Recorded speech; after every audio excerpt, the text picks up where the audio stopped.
Hari Om. Today let us start the topic conductors and their behavior in an electric field. This is a theoretical topic, so I think it will be better if we proceed in the form of a presentation.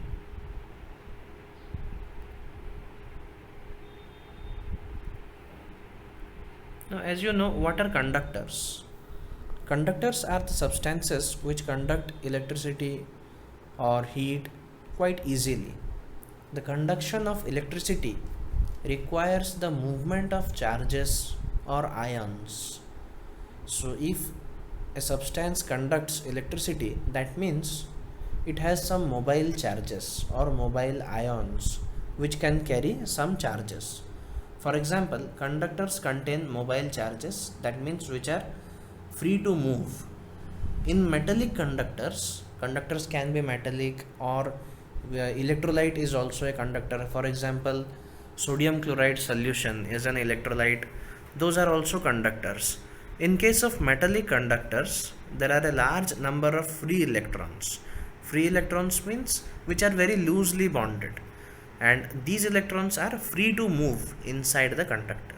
Hence, in case of conductors, electricity can conduct through them, and these free electrons act as the mobile charges. Alright, as you can see in this figure, let us consider a metallic conductor in which there are some electrons, and we call them free electrons, which are not bonded anyway, and they are free to move among themselves. These free electrons are why conductors can conduct electricity. And copper and aluminium are very widely used in our daily life as conductors, whereas silver is the best conductor of electricity. And this is a very common question. If silver is the best conductor, why don't we use it in electrical wires? The answer is it is very costly.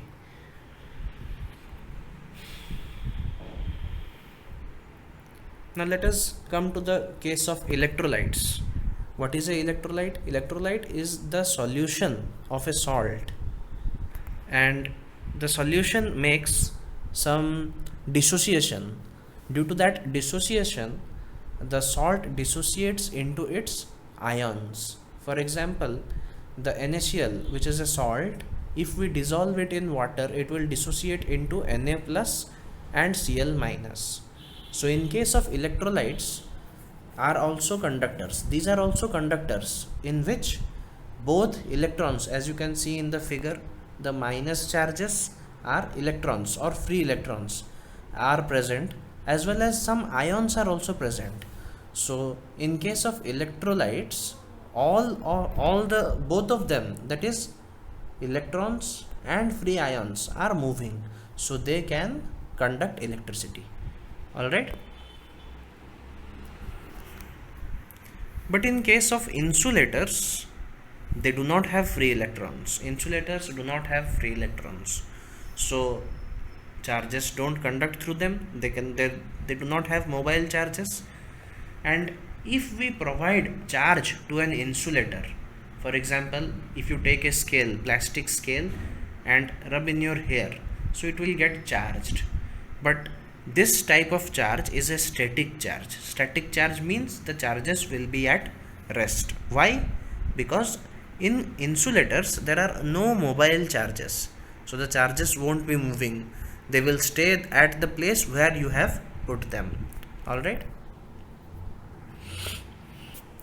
Next, let us proceed to the properties of conductors in an electric field. So here we will see what happens to a conductor if we place it in an electric field. The first property is the net E. E means electric field. So if you place a conductor inside an region which contains some electric field, then the net electric field inside the conductor will be zero. Why does this happen? Let us try to understand using this. A conductor has many free electrons, as you can see. In case of a conductor, there are electrons as well as protons. So there is a source of negative charge as well as positive charge, which are in motion, which are moving. Now when this conductor is placed in a region of external electric field, that is the region contains some electric field, the direction of electric field is always from positive charge to the negative charge. Now the electric field that I have shown here has a direction from left to right. So towards the left it feels as if we have some positive charges, and towards the right we have some negative charges. So all the negative charges in the conductor will get attracted towards the positive charges, and all the positive charges in the conductor will get shifted towards the right end. As a result, a net electric field, a new electric field will be produced inside the conductor, as you can see by the dotted arrows. These new electric field will cancel the electric field present in the conductor.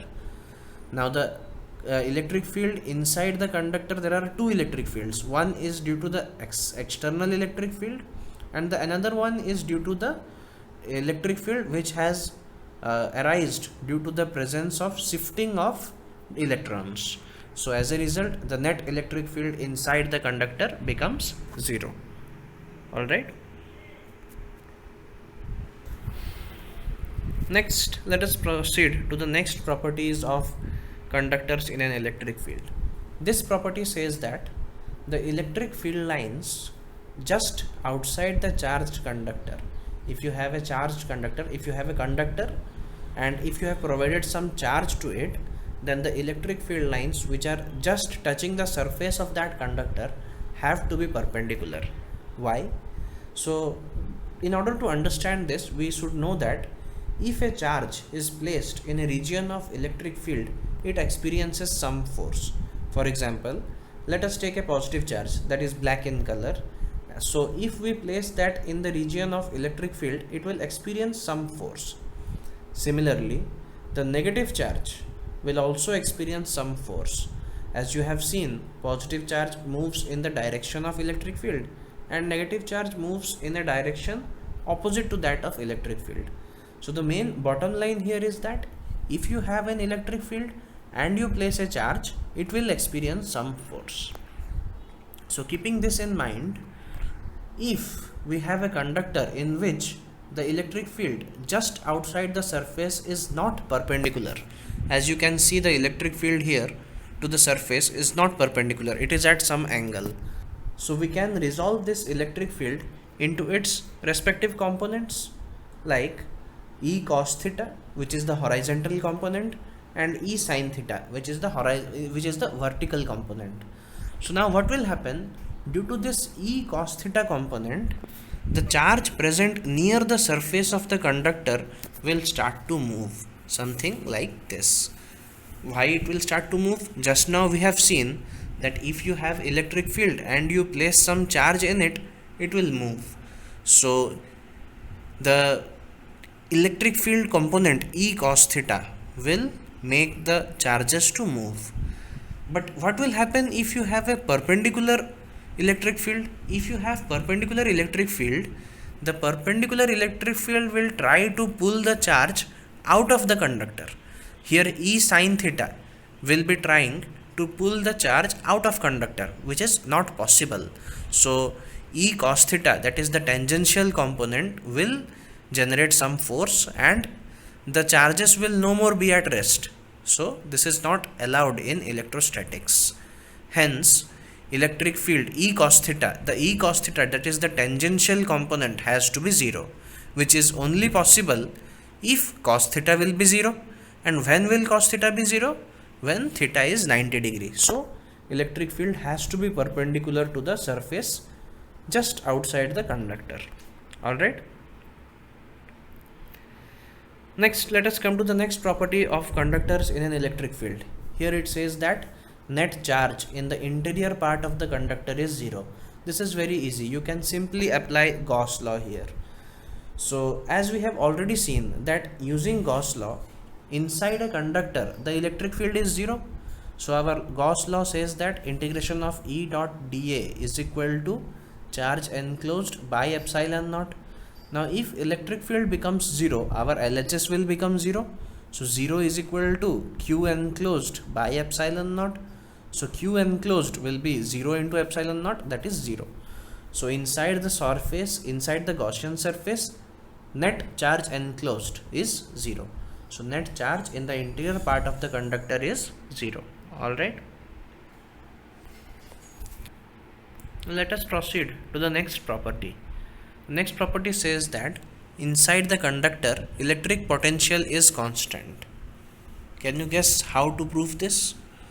As you know that electric field inside a conductor is 0, and you know the relation E is equal to minus of dV by dr. So if electric field E is 0, LHS of the equation will become 0. So dV by dr will be 0, or V will be constant, that is potential is constant. Why? Because you know that the derivative of a constant is 0. So if derivative of any quantity is 0, we can say that the quantity is a constant. So if derivative of a quantity P is 0, so P is a constant. Alright. Similarly, the next property says that using some properties we have to find the expression for electric field at the surface of charged conductor. We have already derived this. So what we will consider is, let us consider a Gaussian surface which is cylindrical in shape, and it encloses a small area element of the conductor. Let us consider a small area element dA of the conductor and a cylinder. So our surface charge density of the conductor is given by sigma. So simply we will be using here Gauss law. As you know that Gauss law is integration of E dot dA is equal to charge enclosed by epsilon naught. So surface charge density is charge per unit area. So charge by area, which is equal to Q enclosed per dA.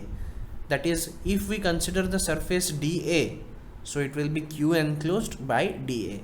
Here the area of the two faces of the cylinder is dA, and the area vector is dA vector, whose direction is same as the direction of electric field, that is E vector.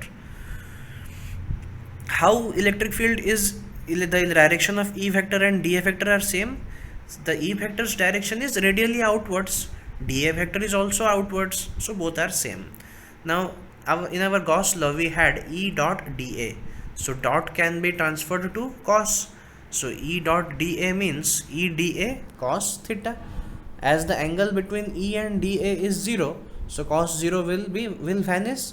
So we only have here E dA, which is equal to Q enclosed is sigma dA, so sigma dA by epsilon naught. Now E, as through the face of the cylinder electric field is uniform or constant, we can take that outside. So E integration of dA will be sigma dA by epsilon naught. So integration of dA will give us the total area of the surface which we want to calculate. Here the surface that we are using is the circular surface of the cylinder, so its area is dA. So this becomes E into dA is equal to sigma dA by epsilon naught. So upon cancellation of dA and dA, the electric field is sigma by epsilon naught. And I have written a symbol n cap here. N cap, what does n cap represent? N cap represents that the electric field is perpendicular to the surface of conductor at every point. Alright. Similarly, the next property is a very important property also from exam point of view, that is electrostatic shielding. We have already seen that in case of a conductor, inside a conductor there is no electric field, no charges can stay inside the electric field. So if you have a cavity or a hole inside a conductor, in that cavity there is no electric field, there is no charge, nothing. So this is a method, electrostatic shielding is a method of blockage of electric field in a certain region. Now if you want to protect some device or some electrical device from some external electric field, take that device and put in this cavity. it will be safe, because it is because inside the cavity there is no electric field. This is how Faraday cage works. So this is why it is said that sometimes it is safer to sit inside cars or buses during lightning than coming out of the vehicle. Just think, when you are inside a car, the car acts as a conductor, and inside region is like a cavity. So even if lightning is going on outside, the cavity inside the car, that is the region in which you are sitting, will protect you from external electric field. All right, so with this, our this part of the chapter is over. We will proceed to the next part in the next video. Thank you.